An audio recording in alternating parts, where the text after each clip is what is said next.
Hollyoaks star Ali Bastian says she has been left in total shock after being diagnosed with stage 2 breast cancer. The 42-year-old told Oak magazine in an exclusive interview she is now having weekly chemotherapy treatment and then early next year will undergo a mastectomy and radiotherapy treatment. Ali told the magazine, "It was a total shock. I have mornings when I wake up and I've forgotten, and then suddenly I remember. I'm still trying to process it." Actor Ali, who has appeared on the BBC One series Doctors and also competed in the 7th series of Strictly Come Dancing, discovered a lump when she was breastfeeding her daughter Isabella. Doctors initially thought it could be a blocked duct, but when antibiotics failed to stop the soreness, she went to a specialist clinic where tests revealed the cancer. Ali added, "I could hear it in the tone of her voice, but she told me in the kindest way possible.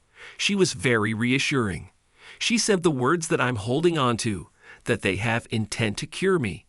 Her husband David O'Mahony added, "I was with the kids and Ali stuck her head round the door and said that cancerous cells had turned up in the biopsy. She said it in the most subtle way so the girls didn't twig. I could see how scared and in shock she was. It's so tempting to try and positive your way through news like this, but it just hit us like a sledgehammer. I just had a feeling of it being so unfair that Ali had been dealt this hand." Ali, who appeared as Becca Dean in Channel 4 soap Hollyoaks from 2001 to 2007, had moved from London to a home in West Cork with their 2 daughters, Isla and Isabella, and partner David earlier this year. Ali posted on Instagram about major burnout caused by life in London and challenges following her second pregnancy being among the reasons for making the move. She had spoken excitedly in May on social media about living in a house overlooking the ocean on the west coast of Ireland before her devastating cancer news, which came in the last week of June. Tests revealed that Ali's cancer is hormone-driven, and doctors are looking into whether it's genetic. Ali's maternal aunt and grandmother also had breast cancer.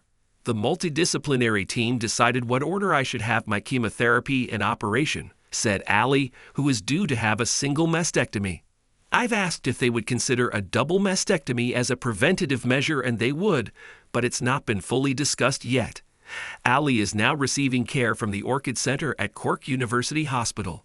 She is full of praise for all the medical staff she's met throughout the process, although she admits she still sometimes feels naturally concerned about what is ahead.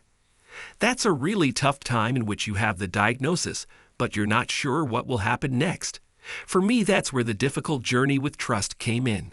It's not something that always comes naturally to me, so I have to remind myself daily to trust in my team, trust in the plan and trust it will all be OK." She added, "There have been times when I felt really positive and times when I felt quite frightened."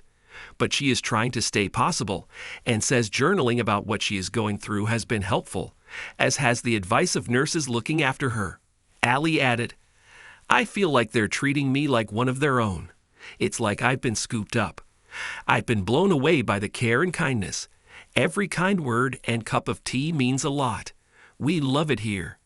After beginning chemotherapy, Ali says some of her hair has started to come out, but for now, she is trimming with David's help rather than shaving it off. She also said she did not like to refer to herself as being in a battle with cancer, instead saying it is a process she needs to adapt to. Ali praised her former Hollyoaks co-stars, including Sarah Jane Dunn, Carly Stenson, and Jodie Albert, who also lives in Ireland, for rallying around and offering support.